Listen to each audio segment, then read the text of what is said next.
Hi there! Welcome to What is Islam Academy. Let's learn about Islam together. Does Islam command its followers to hate Jews? This question, often posed with certainty, oversimplifies a deeply nuanced relationship.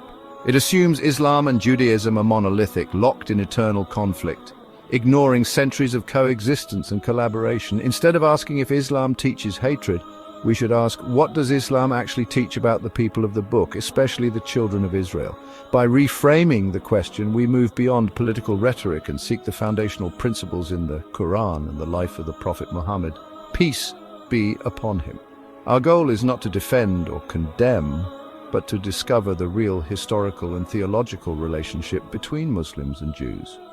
Only through sincere investigation can we build a future of mutual respect and understanding.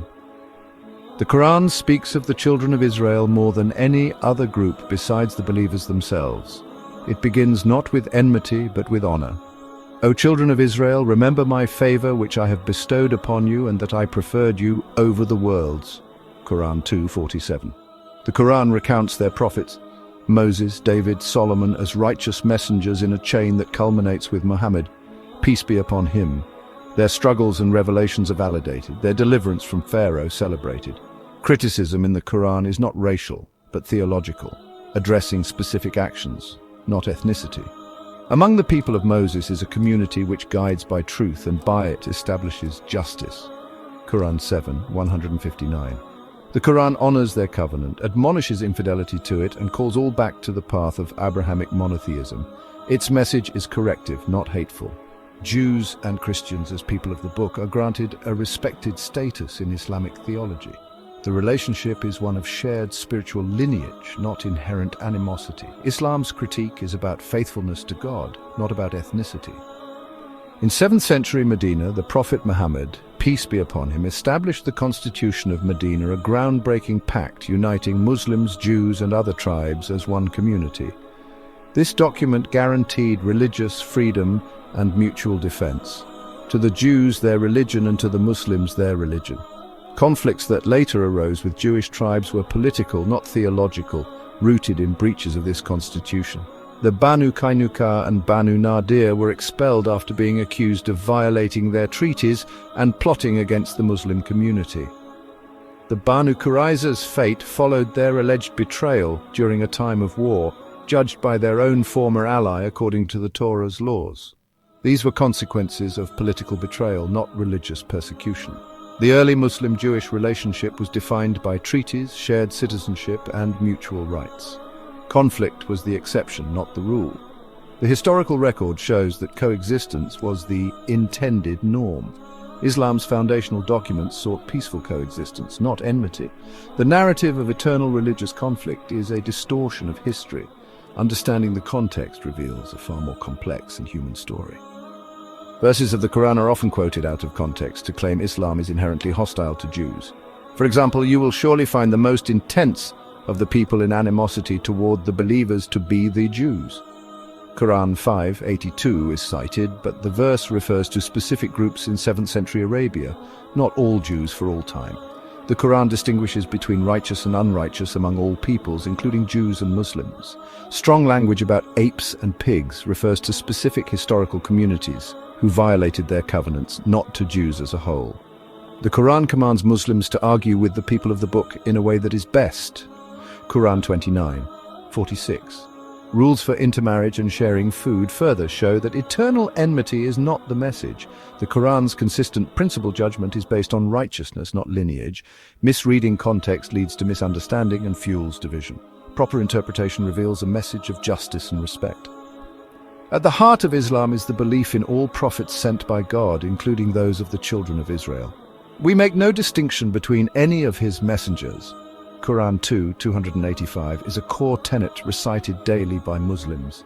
Moses, Abraham, David, Solomon, these are revered figures in Islam, not just in Judaism. To hate the people to whom these prophets belonged would contradict Islamic faith itself. Islam affirms the divine origin of the Torah, Psalms, and Gospel, even as it claims later alterations. The Quran describes itself as a confirmation of previous revelations, not a rejection. Muslims name their children after these prophets and study their lives for guidance. The stories of the children of Israel serve as lessons for Muslims, not as fuel for hatred. The relationship is one of shared spiritual ancestry and respect. The claim that Islam teaches blanket hatred ignores this foundational reality. Today, Muslim-Jewish relations are often viewed through the lens of the Israeli-Palestinian conflict. This is a modern political and territorial struggle, not a continuation of ancient religious wars. Muslim solidarity with Palestinians is rooted in principles of justice and opposition to oppression, not religious animosity. Religious rhetoric is sometimes used by extremists on both sides, but the conflict itself is not inherently religious. Criticism of Israeli policies is not the same as hatred of Jews or Judaism. Many Jews, both in Israel and worldwide, are vocal critics of Israeli policy, motivated by justice. Equating political opposition with anti-Semitism oversimplifies and distorts the issue. The real challenge is to distinguish between political grievances and religious identity. If Islam were fundamentally hostile to Jews, history would show relentless persecution, but it doesn't. In medieval Spain, under Muslim rule, Jews experienced a golden age of security, prosperity, and cultural achievement.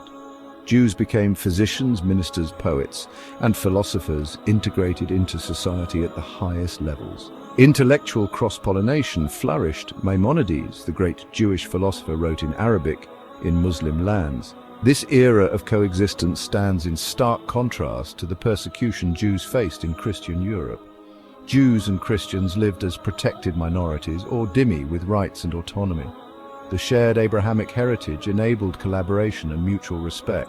History proves that when conditions allow, Muslims and Jews can thrive together. The narrative of perpetual conflict is a modern invention, not a historical reality. After the fall of Muslim Spain, the Ottoman Empire welcomed Jewish refugees expelled from Christian lands. Sultan Bayezid II offered sanctuary, granting Jews religious autonomy and opportunities to flourish. Jewish immigrants established the first printing press in the empire and became vital to its economy and culture. For centuries, the Ottoman Empire was the world's most important center of Jewish life. Under the millet system, Jews governed their own affairs and lived in relative peace. This legacy of coexistence challenges the myth of eternal enmity. While not perfect, the relationship was marked by tolerance and mutual benefit. The historical record shows that Islam provided refuge and opportunity when others did not.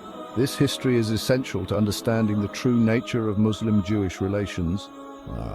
Does Islam teach hatred of Jews? The evidence says no. The Quran honors the children of Israel and their prophets, and conflicts in early Islam were political, not religious. Harsh verses are context-specific, not eternal commands. Islam's core criterion is justice and righteousness, not ethnicity or religious label. Muslim support for Palestinians is a political stance against injustice, not a religious war. History shows long periods of coexistence and collaboration. The real Islamic tradition calls for respect, justice, and shared values, a foundation for peace and mutual respect.